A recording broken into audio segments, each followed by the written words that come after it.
ఇచ్చిన పాటలే అన్నీ కూడా దేవుడు చేసిన మేలులను జ్ఞాపకం చేసుకొని కృతజ్ఞత తెలియచేయట. కాబట్టి ఈరోజు ఆ యొక్క కృతజ్ఞత పాటలే ఉన్నాయి కాబట్టి ఆ కృతజ్ఞతలోనే వాక్యాన్ని కూడా ధ్యానించుకుందాం.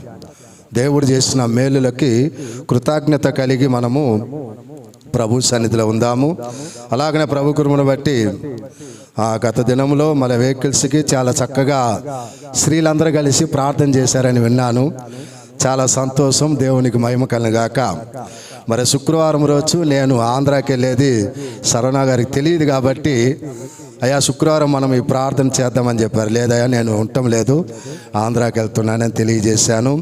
ఏది ఏమైనా ప్రభుకుని బట్టి ప్రార్థన పూర్వకంగా వెహికల్ని దేవుడు అనుగ్రహించినందుకు దేవునికి మహిమ కలగాక. ఆయనను మా పార్ట్ మాకుంటానే ఉంటుంది, దాన్ని వదిలిపెట్టేదైతే ఉండదు. కాబట్టి దేవునికి మహిమ కలగా. కాబట్టి 11 లక్షలు పెట్టి కారు తీసుకున్నప్పుడు 11,000 రూపాయలు దశమ భాగం ఇవ్వాలి. ఎంత ఇవ్వాలి కదా? మనము బాగా మామూలుగా ఒక సామెత ఉంటుంది, కొన్ని వేలు పెట్టి ఎద్దును కొంటామంట, కానీ దానికి 100 రూపాయలు ఇచ్చి తాడు తీసుకున్న దానికి ఆలోచిస్తామంట కదా. వెహికల్ ఎంత అయినా ఎన్ని లక్షలు అని పెడితే, ఇప్పుడు 11 లక్షలు అనుకో, 11,50,000 అంటే ఇస్తామా ఇమా? 11,000 రూపాయలు అమ్మా. అమ్మగారు ఆలోచిస్తున్న కూర్చొని ఇస్తారమ్మా, 11,000 మా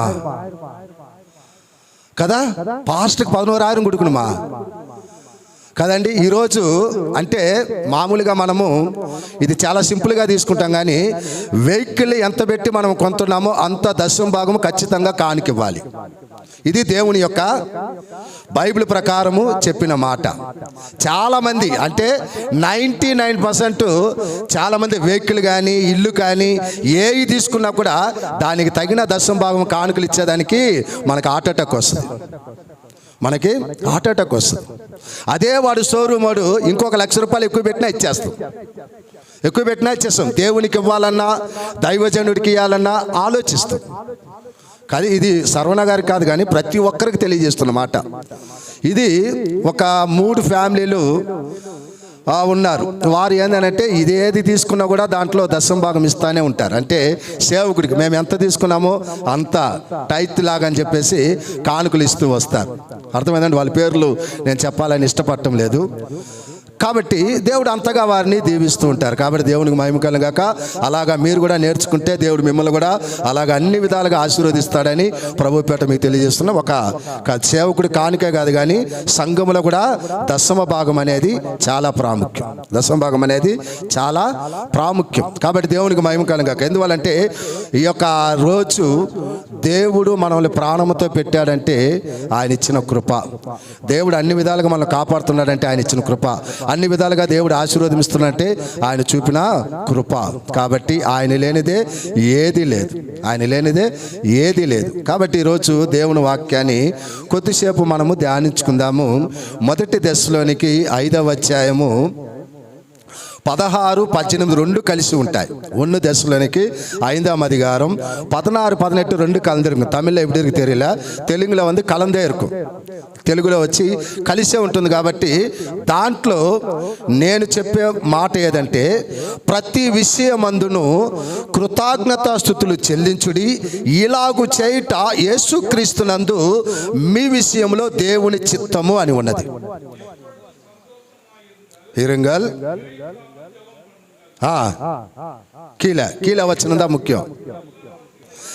எல்லாவற்றிலும் ஸ்தோத்திரம் செய்யுங்கள், அப்படி செய்வதே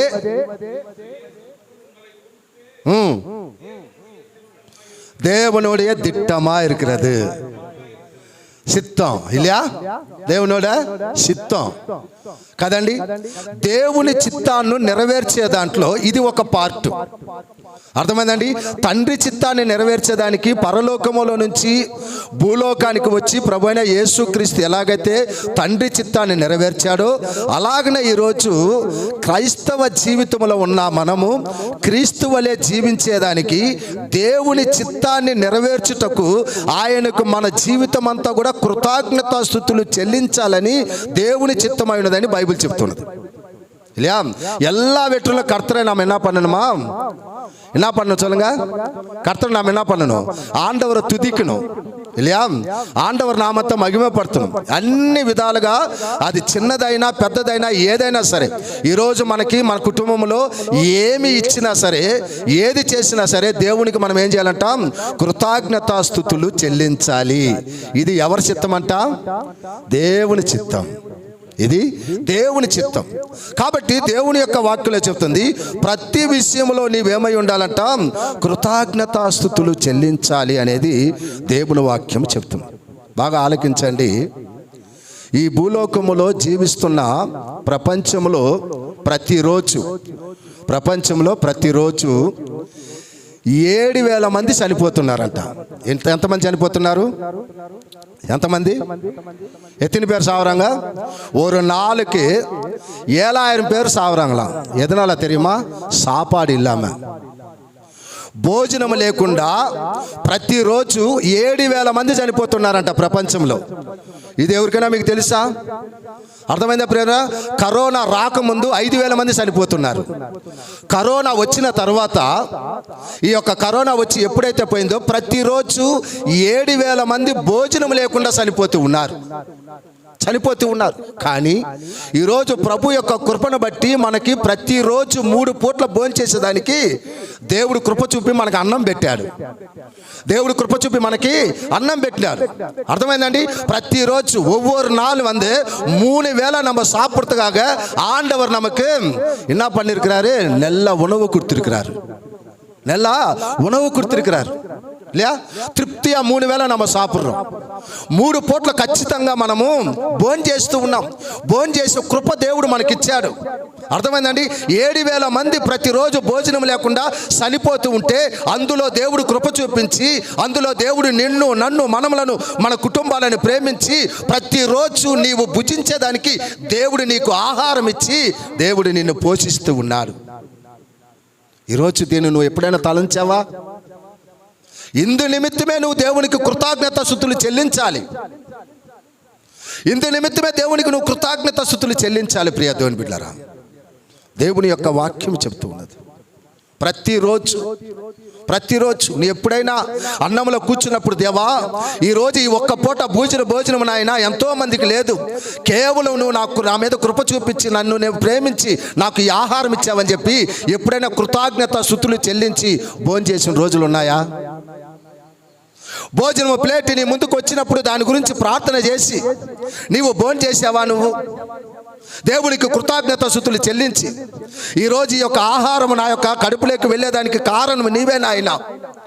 ఈ యొక్క ఆహారం నాయన, ఇదిగో నాయన, పస్తు లేకుండా నేను భోజనం చేసేదానికి నువ్వే కారణం అయ్యా. ప్రపంచంలో నాయన ప్రతిరోజు 7,000 మంది చనిపోతున్నారంటయ్యా.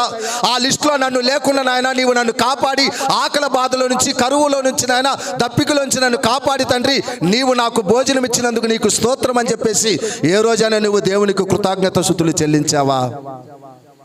పరీక్షించోసారి, ఆలోచించుకోసారి. ఇవన్నీ మనకి చిన్నగా కనిపిస్తాయి. అందుకే దేవుడు అన్నాడు, ప్రతి విషయంలో అది చిన్నదైనా పెద్దదైనా எல்லா வேலையிலையும் ஆண்டவரை துதிக்கணும். ஆண்டவருக்கு நன்றி சொல்லணும்னு சொல்லிட்டு ஆண்டவரோட வார்த்தை சொல்லுது. இது தேவன் சித்தம், இது ఆండవరాగ యేసుక్రీస్తువిன் చిత్తం, ఇది దేవుని చిత్తం అంట, మన ఇది కాదు, అది దేవుని చిత్తం అంటున్నాడు. నీవు కృతజ్ఞత కలిగి జీవించాలి అనేది దేవుని యొక్క వాక్యం చెప్తూ ఉన్నది. పెద్దవి చేస్తేనే కాదు, పెద్ద అద్భుతాలు చేస్తేనే కాదు ప్రియ దేవుని బిడ్డలారా. ఒక చిన్న ఆహారం, ఈ ఆహారం లేకపోతే, ఒక్క పూట నీకు భోజనం లేకపోతే నువ్వేమైపోతావు? చాలా మందిని మనం చూస్తూ ఉంటున్నాము కదండి. కొంతమంది షుగర్ పేషెంట్ ఉన్నవారు, లేకుంటే బీపీ ఉన్నవారు, లో బీపీ ఉన్నవారు, వీళ్ళందరూ మనం చూసినట్టే టయానికి భోజనం చేయబట్టే షివరింగ్, వణుకు పుట్టిపోద్ది. ఏదో ఒకటి తినాలి. ఈరోజు నీకు దేవుడు సౌకర్యం ఇచ్చి, నీకు మంచి సౌకర్యాన్ని ఇచ్చి, మంచి ధనం ఇచ్చిన దాన్ని బట్టి ఏదో ఒకటి తిని ఆ యొక్క శివరంగంలోంచి నువ్వు తప్పించుకుంటున్నావు. లేని వారి పరిస్థితి అర్థమైందండి. ఆ లేని వారిలో మనము ఎటువంటి ఆ యొక్క లేని వారి రీతిగా ఉండకుండా దేవుడు ఏదో ఒకటి నీకు ఇచ్చి, ఏదో ఒక సంపాదన నీకు ఇచ్చి, దేవుడు ప్రతిరోజు నిన్ను కాపాడి ఆ యొక్క శివరంగంలోంచి దేవుడు నిన్ను తప్పించి అర్థమైందండి. ఆకలి బాధలోంచి దేవుడు నేను తప్పించి ఈరోజు సజీవ లెక్కలో ఆరోగ్యముతోనూ ఆశీర్వాదముతోనూ దీవెనతోటి దేవుడు నేను ఇక్కడ నిలబెట్టి ఉన్నాడంటే నీవెంత దేవునికి కృతజ్ఞత స్తుతులు చెల్లించాలి, ఎంత దేవునికి నువ్వు కృతజ్ఞత చెల్లించాలి కదండి. మనం సాక్ష్యాలు వింటున్నాం, చాలా సంతోషం, చాలా సంతోషం. ఏదైనా అద్భుతం చేస్తేనే మనం సాక్ష్యం చెప్తాం కదండి. దేవుడు నాకు ఇది ఇచ్చాడని చెప్పి మనం సాక్ష్యం చెప్తాం, నన్ను ఇలాగ నడిపించాడని చెప్పి సాక్ష్యం చెప్తాం. ప్రతిరోజు నిన్ను దేవుడు పోషిస్తున్నాడు, ప్రతిరోజు నిన్ను కాపాడుతున్నాడు, ప్రతిరోజు నీకు ప్రాణం పోస్తున్నాడని చెప్పేసి ఎంతవరకు నీ కుటుంబంలో నువ్వు కూర్చొని ప్రతి రాత్రి దేవునికి కృతజ్ఞత స్తుతులు నువ్వు చెల్లిస్తున్నావో పరీక్షించుకోసారి, పరీక్షించుకో ప్రియ దేవుని బిడ్డ. ప్రతి నిమిషం దేవుడు నీ పట్ల కార్యాలు చేస్తున్నాడే, ప్రతి నిమిషం దేవుడు నిన్ను కాపాడుతూ ఉన్నాడే. ప్రతి నిమిషం 7,000 మంది చనిపోతుంటే ఒక రోజుకి ఆ 7,000 మంది లిస్టులో నిన్ను లేకుండా దేవుడు సజీవ లెక్కలో నిన్ను ఇక్కడ ఉంచాడే. ఎంత దేవునికి స్తుతి చెప్తున్నాం మనం, ఎంత దేవునికి కృతజ్ఞత కలిగి మనం జీవిస్తున్నాం. ఆలోచించి ప్రియ దేవుని బిడ్డ, ఒక్క పూట ఎవరైనా ఒక వ్యక్తి భోజనం పెడితే ఆ వ్యక్తిని మనం మర్చిపోకుండా ఉంటాం, ఆ వ్యక్తి గురించి మనము ప్రార్థన చేస్తాం, మంచిది. కానీ ఆ వ్యక్తినే ప్రేరేపిస్తున్న ఆ దేవుని గురించి మనం ప్రార్థన చేస్తున్నామా, ఆ దేవునికి కృతజ్ఞత స్తుతులు చెల్లిస్తున్నామా మనము? ఆలోచించి ప్రియ దేవుని బిడ్డ, దేవుని యొక్క వాక్యం చెప్తుంది ప్రతిరోజు ఎంతమంది చనిపోతుంటే దేవాది దేవుని కృపను బట్టి ఈరోజు మనల్ని ఎంతగా దేవుడు ప్రాణం ఇచ్చి నిలబెట్టాడండి. ఎంత కృతజ్ఞత చెప్పాలి, అర్థమైందండి. నేను వస్తున్న బస్సు అయితే ఇటు తడుతుంది. ఒకవేళ సపోజ్ ఇలాగ పొర్లింది అనుకో, ఒక కొండలో నుంచి ఆ దారి తీశారు వాళ్ళు, ఇలా పొరితే గుంతలోనే ఉండాలి, మేము గుంతలో పడిపోద్ది అంతే, ఇంకా వేరే ఆప్షనే లేదు. కానీ దేవాది దేవుని కృపను బట్టి సురక్షితంగా తీసుకొని వచ్చి ఈరోజు మీ ముందు నిలబెట్టి ఉన్నాడు దేవుడు. ఎంత కృతజ్ఞత స్తుతులు చెల్లించాలి. ఇలాగ ఎంత మందిని దేవుడు కాపాడుతూ వస్తున్నాడు. ఇక్కడ కూర్చున్న మిమ్మల్ని ప్రతిరోజు మీ ప్రయాణంలో ఎంతగా దేవుడు కాపాడుతూ వస్తున్నాడు. నీ వాహనాలలో ఎంతగా దేవుడు మిమ్మల్ని కాపాడుతూ వస్తూ ఉన్నాడు. ఎంతవరకు దేవునికి మనము కృతజ్ఞత స్తుతులు చెల్లిస్తూ ఉన్నాం. అర్థమైందా ప్రియుడా? నిజంగా మనము కృతజ్ఞత స్తుతులు చెల్లించేవారమంటే ఆదివారం రోజు మనం ఇంట్లో కూర్చాం, ఆదివారం రోజు కూర్చాం. అర్థమైందండి. ఈరోజు ఒక్కసారి మీరు ఒక రౌండ్ వేసి చూడండి ఎన్ని కుర్చీలు ఖాళీగా ఉన్నాయో. అదే వచ్చే వారం చూడండి, వీళ్ళంతా నిజమైన క్రైస్తవులా? వీళ్ళంతా నిజంగా రక్షించబడిన వారేనా? వీళ్ళంతా నిజంగా బాప్టిజం తీసుకున్న వారేనా? వీళ్ళంతా దొంగ భక్తులని చెప్తా నేను. వీళ్ళంతా దొంగ విశ్వాసులు, నామకార్థ విశ్వాసులు. నిజంగా దేవుని యొక్క మేలు పొందుకొని, దేవుని యొక్క కృపతో దేవుని ద్వారా ఆహారం పొందుకొని, దేవుని ద్వారా శరీరాన్ని పొందుకొని, దేవుని ద్వారా ఆరోగ్యాన్ని పొందుకొని, దేవుని ద్వారా దీవెనలు పొందుకొని కృతజ్ఞత లేని వారే ఇంట్లో కూర్చుంటారు. நன்றி இல்லாதவங்க தான் வீட்டில் உட்காருவாங்க. ஆண்டவராக இயேசு கிறிஸ்து ஒவ்வொரு நாளும் ஒவ்வொரு நிமிஷம் எங்களை இவ்வளவா காப்பாத்துறாரு, இவ்வளவா எங்களுக்கு சகாயம் பண்றாருன்னு சொல்லிட்டு ஆண்டவராக இயேசு கிறிஸ்து ஒரு நாள், இந்த ஓய்வு நாள் ஆண்டவரை துதிக்க ஒரு நாள். ఇది దేవుని ఆరాధించే దినం, ఇది దేవుని ప్రార్థించే దినం. ఇది అర్థమైందా ప్రియతోడా? నామకార్థ క్రైస్తుడిగా ఫస్ట్ వారం రోజు ఆ యొక్క బల్ల తీసుకునే దానికి మాత్రం వచ్చేస్తే నువ్వు దేవుళ్ళు మారు మనసు పొందినట్టేనా? నువ్వు ఒక దొంగ విశ్వాసివి, నువ్వు ఒక అల్ప విశ్వాసివి. నీవు పరలోక రాజ్యానికి పోయి చేరేదానికి ఛాన్సే లేదు, నీకు ఛాన్సే లేదు.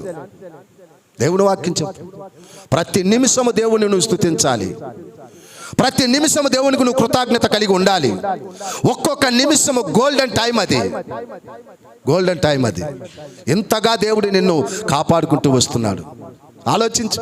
ఎప్పుడైనా ఇలాంటి న్యూస్ ఎప్పుడైనా విన్నావా నువ్వు? ఒక్క రోజుకి 7,000 మంది చనిపోతున్నారు భోజనం లేకుండా. ఎప్పుడైనా విన్నామా మనము? మనం పనికి మాలిన న్యూస్లన్నీ మనం వింటూ ఉంటాం. అర్థమైందండి. ఎవడో రాజకీయం మాట్లాడేది, లేకుంటే పనికి మాలిన క్రికెట్ల గురించి వాటిని మనం చూస్తూ ఉంటాం. ఇలాంటివి చూడండి, ఇలాంటివి వినండి. దేవుని యొక్క వాక్యం చెప్తున్నది ప్రతి విషయమందు దేవునికి కృతజ్ఞత స్తుతులు చెల్లించాలి అంటూ ఉన్నారు. ప్రతి విషయం అర్థమైందండి.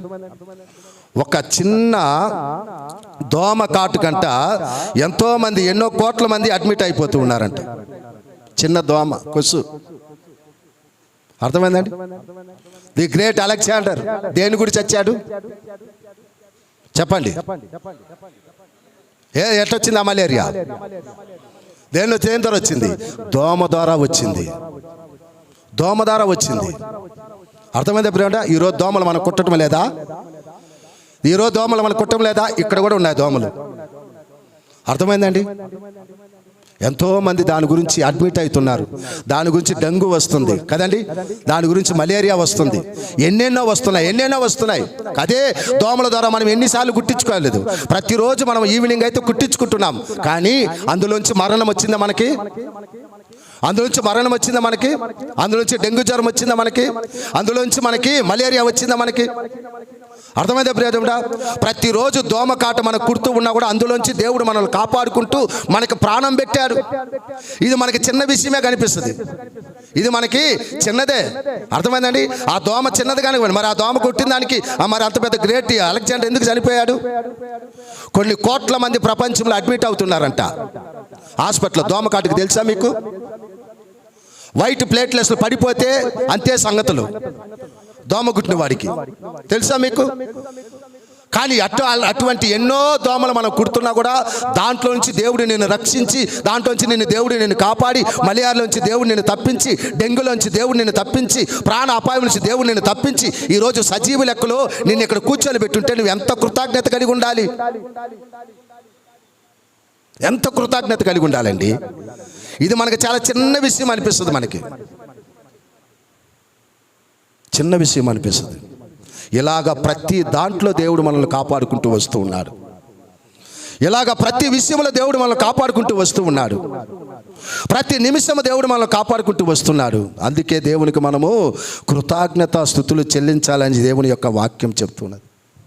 దేవుని వాక్యం మనకు చెప్తూ ఉన్నది. ప్రియదేవుడు, ఈరోజు నీకు ఆరోగ్యం ఇచ్చి ఐశ్వర్యాన్ని ఇచ్చి కదండి, నీకు దేవుడు ఆరోగ్యం ఇచ్చి ఐశ్వర్యాన్ని ఇచ్చి సుఖం ఇచ్చి సౌఖ్యం ఇచ్చి అన్నీ ఇచ్చి దేవుడు ఈరోజు నిన్ను ఇక్కడ సజీవ లెక్కలో పెట్టాడు.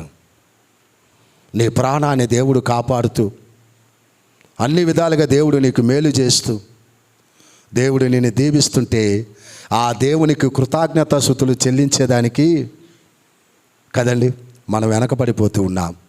ఆ దేవుని సన్నిధికి వచ్చి ప్రార్థించేదానికి వెనకబడిపోతూ ఉన్నాం. ఎలాగా నీవు దేవుని బిడ్డ అని చెప్పగలవు? దేవుని యొక్క వాక్యం చెప్తున్నది. ప్రతి విషయంలో దేవునికి మనం ఏమై ఉండాలంట? కృతజ్ఞత స్తుతులు చెల్లించాలి అని చెప్పి దేవుడు అంటూ ఉన్నాడు. దేవుని వాక్యం చెప్తుంది. చూడండి, యెషయా 44:21 మనం చూస్తే, యెషయా 44:21 అధికారం.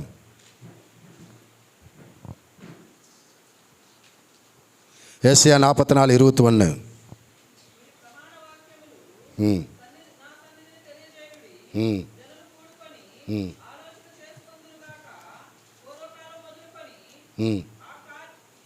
యాకోబు, ఇశ్రాయేలు, వీటిని జ్ఞాపకము చేసుకునము, నీవు నా సేవకుడను,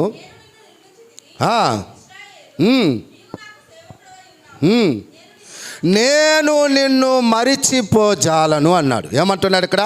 నేను నిన్ను మర్చిపోలేదు అంటున్నాడా?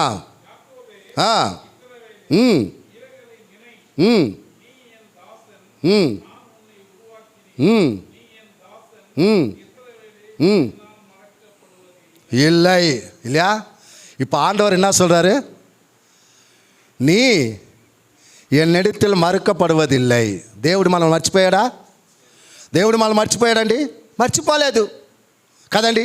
కానీ ఈరోజు నీవు నేను మనం ఏం చేస్తున్నాము? దేవుణ్ణి మర్చిపోతూ ఉన్నాం. యాకోబు అని అంటే దాన్ని సన్నిధి జనము, ఇశ్రాయేలు అంటే జనము. అర్థమైందండి? ఓ జనమా, మీరు నన్ను మర్చిపోతున్నారు, నేనైతే మిమ్మల్ని మర్చిపోలేదు. నేను నిన్ను మరువ జాలను అంటూ ఉన్నాడు. మీరు నన్ను మర్చిపోయినా నేనైతే మిమ్మల్ని మర్చిపోలేదు. కాబట్టే మీ దోమకాట్లో నుంచి మిమ్మల్ని నేను తప్పించాను. కొన్ని కోట్ల మంది హాస్పిటల్ అడ్మిట్ అవుతున్నా కూడా నిన్ను అడ్మిట్ కాకుండా నిన్ను సురక్షితంగా నీకు రక్షణ ఇచ్చి, నీకు ఆరోగ్యం ఇచ్చి, నీకు బలమునిచ్చి నిన్ను కాపాడి పెట్టేదానికి కారణం ఏంటంటే నేను నిన్ను మర్చిపోజాలను. కానీ ఈరోజు నీవు ఎన్నిసార్లు దేవుని మర్చిపోతున్నావు? ఎన్నిసార్లు? అదే యెరెమీయాలో చదవండి. యెరెమీయా 2వ అధికారం 32వ వచనం పడిగా యెరెమీయా 2:32 కూడా చదవండి. అక్కడ ఏమంటున్నాడు దేవుడు చూడండి.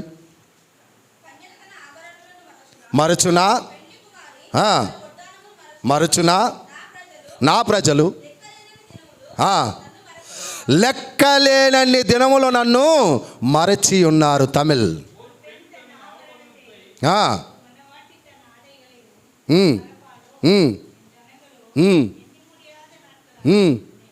మారందిర్కరే. ఎవరు చెప్పిన మాట అండి ఇది? దేవుడే చెప్తున్నాడు. ఇక్కడ దేవుడే చెప్తున్నాడు, నేనైతే మిమ్మల్ని మర్చిపోలేదయ్యా, నేనైతే మిమ్మల్ని మర్చిపోలేదు, మీరైతే నన్ను ఎన్నిసార్లు మర్చిపోయి ఉన్నారు అంటూ ఉన్నాడు. ఎన్నిసార్లు? అక్కడ చెప్పింది దేవుడే, ఇక్కడ చెప్పేది దేవుడే. నేను నిన్ను మర్చిపోలేదు. నీ పట్ల నేను ఎన్ని కార్యాలు చేశాను, నీ జీవితంలో నేను ఎన్ని మేలులు చేశాను. ఈరోజు నీవు ప్రాణంతో ఉన్నావంటే అది నేను ఇచ్చిన కృప కదా. ఈరోజు నువ్వు పోషించబడుతున్నావంటే అది నేను ఇచ్చిన కృప కదా. నీకు ఉద్యోగం ఇచ్చాను, నీకు సౌకర్యం ఇచ్చాను, నీకు ఐశ్వర్యం ఇచ్చాను, నీకు ఆరోగ్యం ఇచ్చాను, నీకు సుఖం ఇచ్చాను. అన్ని విధాలుగా నేను నిన్ను కాపాడుకుంటూ వస్తుంటే ఎన్నిసార్లు నువ్వు నన్ను మర్చిపోతున్నావు? ఎన్నిసార్లు? దేవుడే చెప్తున్న మాట అది. ఎన్నిసార్లు నువ్వు మర్చిపోతున్నావు? ఆలోచించు ఒకసారి. కృతజ్ఞత కలిగి జీవించాలనేది దేవుడు కోరుకుంటున్నాడండి. ఎందుకయ్యా దేవునికి కృతజ్ఞత స్తుతులు చెల్లించాలి అని అంటే, 7,000 మందిలో ఆకలికి అలమటిచ్చి చనిపోతున్న ఆ లిస్టులో నువ్వు లేదు కాబట్టి నీవు దేవునికి కృతజ్ఞత స్తుతులు చెల్లించాలి. ఒక రోజుకి కోట్ల మంది ఈ యొక్క దోమకాటికి ప్రపంచమంతా అడ్మిట్ అయిపోతూ మలేరియాతో, డెంగ్యూతో అనేక మంది ప్రాణాలు పోగొట్టుకుంటూ ఉంటున్న సమయంలో ఎన్ని దోమలు నిన్ను కుట్టినా దేవాది దేవుడు ఏ డెంగ్యూ రానికుండా, ఏ మలేరియా రాకుండా, ఏ విషజ్వరం రానికుండా, వైట్ ప్లస్లు అవన్నీ కూడా పడిపోకుండా నిన్ను కాపాడి నీకు ఆరోగ్యం ఇచ్చినందుకు దేవుని నువ్వు స్తుతించాలయ్యా. ఆయన నిన్ను మర్చిపోలేదు కాబట్టి, ఆయన నిన్ను మర్చిపోలేదు కాబట్టి నీవు ఇంకా బ్రతికున్నావు. ఆయన నిన్ను మర్చిపోలేదు కాబట్టి ఇంకా నువ్వు ఆరోగ్యకరంగా ఉన్నావు. ఆయన నిన్ను మర్చిపోలేదు కాబట్టి ఈరోజు 3 పూట్ల నువ్వు భోజనం చేస్తూ ఉన్నావు. ఆయన నిన్ను మర్చిపోలేదు కాబట్టి నీవు అన్ని విధాలుగా సౌఖ్యంగా ఉన్నావు. నువ్వు సౌఖ్యముగా ఉన్నావు. ఆలోచించు ఒకసారి, ఎంతగా దేవునికి మనం కృతజ్ఞత స్తుతులు చెల్లిస్తూ ఉన్నాం. ఒక 3 విషయాలు ఉన్నాయి దీంట్లో. అది చెప్పాలంటే చాలా పెద్ద మెసేజ్. అది వీలైనంత వరకు కొన్ని మాటలు మనము ధ్యానించుకుందాం. మొట్టమొదటిగా నీవు ఆయనకి ఎటువంటి కృతజ్ఞత కలిగి ఉండాలి అనంటే, దేవుడు చేసిన కార్యములు మరిచిపోకుండా ఉండుటే దేవునికి కృతజ్ఞత స్తుతులు చెల్లించుట అంట. ఏదండి? కర్తర్ செய்த நன்மைகளை நீ மறக்காம அது நினைவுக்கூர்ந்து ஆண்டவரை துதிக்கிறதா உண்மையான స్తోత్రం செலுத்துறதுன்னு. దేవుడు చేసిన కార్యాలు, దేవుడు చేసిన అద్భుతాలు, దేవుడు చేసిన మేలులను మీ జీవితాంతరం మీరు ఏమి చేయకూడదంట? మరిచిపోకూడదు అని బైబిల్ చెప్తున్న మాట. అర్థమైందండి? అదే నిజమైన కృతజ్ఞత అంట. దేవుడు చేసిన ఏది కూడా నువ్వేం చేయకూడదంట? మరిచిపోకూడదు అనేసి దేవుని యొక్క మాట చెప్తూ ఉన్నది. నిజమైన కృతజ్ఞత ఏది?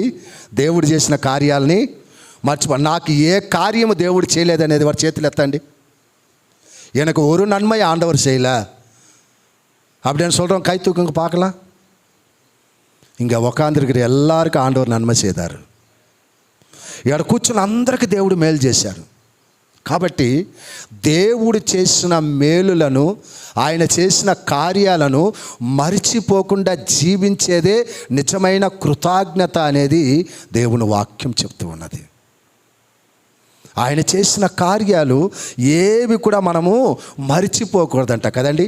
103వ కీర్తనలో ఆ యొక్క దావీదు చెప్పిన మాట అదే. నా ప్రాణమా యెహోవాను సన్నిధించము, ఆయన చేసిన ఉపకారములలో దేనిని మరిచిపోకు. దావీదు మర్చిపోలేదండి. దావీదు మర్చిపోలేదు. తన బ్లడ్లోకి పోతున్న ఆ నరాల్లో పోతున్న ఆ బ్లడ్కి దేవుడు ఆ యొక్క దావీదు చెప్తున్న మాట, ఈ యొక్క బ్లడ్ పారికాడుతుంది, ఆ బ్లడ్కి చెప్తున్నాడు దావీదు.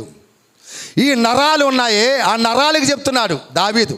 ఆ లోపల ప్రాణము లప్టప్ లప్టప్ అని కొట్టుకుంటుంది, దానికి చెప్తున్నాడు.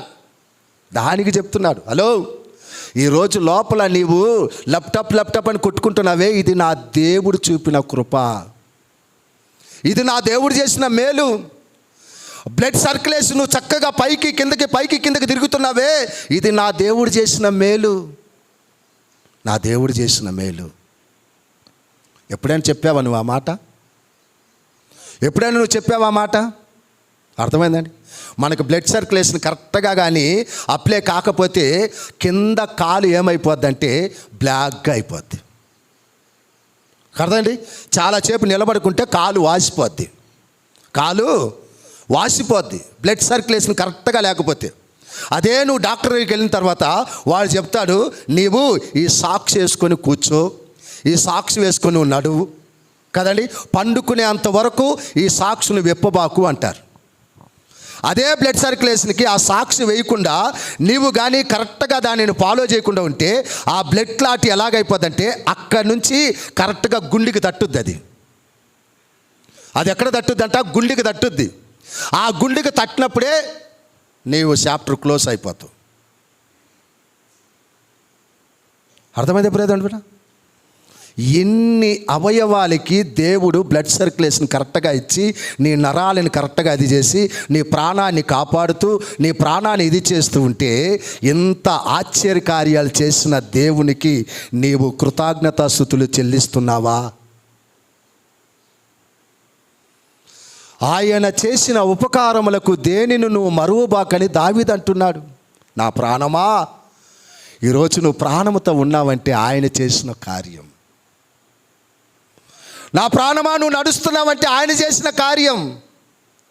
నా ప్రాణమా, నీవు శ్వాస పీల్చుకున్నావంటే ఆయన చేసిన కార్యం. శ్వాస విడుస్తున్నావంటే ఆయన చేసిన కార్యం. నీవు 3 పూట్ల ఆహారం తింటూ దానిని జీర్ణశక్తిగా చేసుకుంటావంటే లోపల ఆయన చేసిన ఆ యొక్క జీర్ణశక్తుల యొక్క అద్భుతం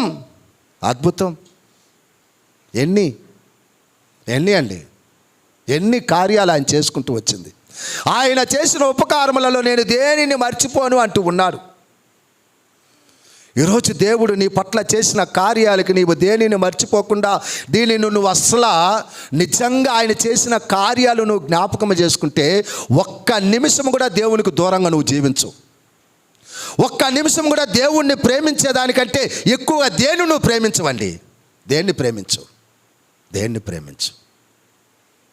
నీ రక్తము పంచుకున్న నీ బిడ్డ మీద చూపిన ప్రేమ కంటే కదండి, నీకు జతపరిచిన నీ భర్త మీద చూపిన ప్రేమ కంటే, నీకు జతపరిచిన నీ భార్య మీద చూపిన ప్రేమ కంటే, నీ రక్తం పంచుకున్న పుట్టిన కుమారుడైనా కుమార్తెనా నీ రక్త సంబంధికులుగా వాళ్ళ ప్రేమ కంటే ఈ రక్తాన్ని ఇచ్చిన దేవుణ్ణి నువ్వు ఎక్కువగా ప్రేమిస్తావు. ఈ రక్తాన్ని తయారు చేసిన దేవుణ్ణి నువ్వు ఎక్కువగా ప్రేమిస్తావు. కానీ ఈరోజు నువ్వు ఎవరిని ప్రేమిస్తున్నావు? నీ రక్తం పంచుకున్న నీ బిడ్డ మీద చూపిన ప్రేమ కంటే దేవుని మీద నువ్వు ఎక్కువ చూపించటం లేదు. నీకు జతపరిచిన నీ భర్త మీద ప్రేమ కంటే దేవుని మీద నువ్వు ఎక్కువగా ప్రేమ చూపించటం లేదు. నీ భార్య మీద చూపించిన ప్రేమ కంటే దేవుని మీద, దేవుని సన్నిధి మీద, దేవుని వాక్యం మీద, దేవుని ప్రార్థన మీద ఎక్కువగా నువ్వు చూపించటం లేదు. దానికి ప్రాముఖ్యత ఇవ్వటం లేదు. నీకు ఇచ్చిన ఉద్యోగానికైనా, నీకు ఇచ్చిన బిజినెస్కైనా, నీకు ఇచ్చిన బంధువులకైనా వాళ్ళ మీద చూపించిన ప్రేమ కంటే, దానికి మొదటి స్థానం ఇచ్చిన దానికంటే దేవునికి నువ్వు మొదటి స్థానం ఇవ్వటం లేదు. ఆలోచించు ఒకసారి. ఎలాగొచ్చింది నీకు ఆ భర్త, ఎలాగొచ్చింది నీకు కుమారుడు, ఎలాగొచ్చింది నీకు కుమార్తె, ఎలాగొచ్చింది నీకు ఉద్యోగం, ఎలాగొచ్చింది నీకు బిజినెస్, ఎలాగొచ్చింది నీకు ఐశ్వర్యం, ఎలా వచ్చింది నీకు ధనము, ఎలా వచ్చింది ఈరోజు సౌకర్యం, ఎలా వచ్చింది? ఆ దేవుడు కృప చూపితే తప్ప, ఆ దేవుడు నిన్ను ప్రేమిస్తే తప్ప ఇన్ని సౌకర్యాలు ఆయన ద్వారా నువ్వు పొందుకుంటూ, ఇన్ని మేలులు నువ్వు ఆయన ద్వారా పొందుకుంటూ ఈరోజు ఆయనను మర్చిపోయే మనసు నీకు ఎలా వచ్చింది? ఆయనకు మొదటి స్థానం ఇవ్వకుండా నీవు సమయం ఉంటే పోవచ్చులే అంటూ కదండి. పోయిన వారమే నేను చెప్పాను సమయాన్ని పాటించండి అని. ఎంతమంది పాటించారు? మొదటి స్థానం దేవునికి ఇవ్వండి అని చెప్పాను. ఎంతమంది ఇచ్చారు? దేవుని వాక్యం చెప్తుంది. దావీదు అంటున్నా, నా ప్రాణమా, ఆయన చేసిన ఉపకారములో దేనిని మర్చిపోవద్దు. ఆయన చేసిన ఉపకారములో దేనిని మర్చిపోవద్దు. ఇశ్రాయేలు జనాంగానికి దేవాది దేవుడు ఎన్ని మేలులు చేశాడండి.